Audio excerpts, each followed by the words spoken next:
கர்த்தருடைய பரிசுத்த நாமத்திற்கும் மகிமையுண்டாவதாக. அனைவருக்கும் இனிய புத்தாண்டு நல்வாழ்த்துக்களுங்க. ஆண்டவரோட பெரிதான கிருபையினால இந்த 2024ஆம் ஆண்டை கடக்க ஆண்டவராக இயேசு கிறிஸ்து நம்மளுக்கு உதவி செஞ்சிருக்கிறாருங்க. ஆமாங்க, 2024ஆம் ஆண்டுல நம்ம எத்தனையோ காரியங்கள் முடிக்கணும்னு நினைச்சோங்க. ஆனால் அவைகள் எல்லாவற்றையும் நம்மளால முடிக்க முடியலங்க. ஆனா இந்த 2025ஆம் ஆண்டுலயாச்சும் அந்த காரியங்களை நம்ம முடிக்க முடியுமா? நம்மளோட வாழ்க்கையில அடுத்த கட்டங்களுக்கு நம்ம நகருவோமான்னு சொல்லி என்ற கொஸ்டின் மார்க்ல நீங்க உட்கார்ந்துட்டு இருந்தீங்கன்னா, உங்க அனைவரை நோக்கி ஆண்டவராக இயேசு கிறிஸ்து சொல்லுகிறார். ஏசாயா 62:2 நம்ம வாசிக்கிறோம்.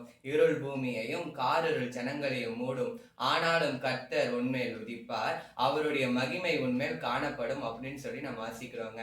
ஆமாங்க, நம்மளுக்கு இந்த வருடம் முழுவதும் நம்மளோட வாழ்க்கை முழுவதும் இருளா இருக்கே அப்படின்னு சொல்லி நீங்க கஷ்டத்தோடு கவலையோடு உட்கார்ந்துட்டு இருக்கலாங்க. ஆனா கர்த்தராகிய இயேசு கிறிஸ்து உங்க வாழ்க்கைக்குள்ள வரும்போது சகல இருளைய கர்த்தர் மாற்றி வெளிச்சமாக உங்க வாழ்க்கையில இருந்து ஆசீர்வதிப்பாருங்க. எனவே என்னோடு கூட சேர்ந்து நீங்களும் இந்த இருள் சூழ்ந்த லோகத்தில் என்ற பாடலை பாடி தேவனை ஆராதிங்க. கர்த்தர் உங்கள் அனைவரோடு கூட இருப்பாராக. ஆமீன்.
இருப்பதால் அஞ்சிடும் அஞ்சிடும் நம் இயேசு நம்மோடு இருப்பதால் நம் இயேசு நம்மோடு இருப்பதால் நம் இயேசு நம்மோடு இருப்பதால்.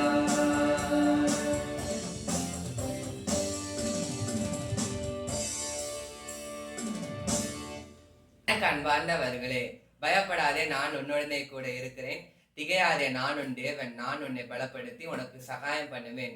உன்னை நீதின் வலது கருத்தினால் தாங்குவேன் அப்படின்னு சொல்லி ஆண்டவராக இயேசு கிறிஸ்து நம்மளுக்கு வாக்குத்தத்தம் பண்ணியிருக்கிறாருங்க. ஆமாங்க, 2024 ஆண்டுலயும் இயேசு கிறிஸ்து நம்மளோடு கூட இருந்தார். 2025 ஆண்டுலயும் ஆண்டவராக இயேசு கிறிஸ்து நம்மோடு கூட இருப்பாருங்க. அந்த நம்பிக்கையோட எந்த பிரச்சனைகள் வந்தாலும் அதை கர்த்தரிடத்துல ஒப்பு கொடுத்து நீங்க உங்களோட வாழ்க்கையை வாழும்போது கர்த்தர் அந்த பிரச்சனைகள்ல இருந்து உங்களை விடுவித்து எப்படி காற்றையும் கடலையும் அதட்டி அவங்களுக்கு ஒரு சமாதானத்தின் வழியை கர்த்தர் திறந்து கொடுத்தாரோ அதே போல உங்களுக்கு ஒரு திறந்த வாசலை கர்த்தர் திறந்து கொடுத்து உங்களை ஆசீர்வதித்து நடத்த அவர் உண்மையுள்ளவரா இருக்கிறாருங்க. எனவே எப்போது கர்த்தரை நம்புங்க, கர்த்தர் உங்களை ஆசீர்வதிப்பாராக. ஆமீன்.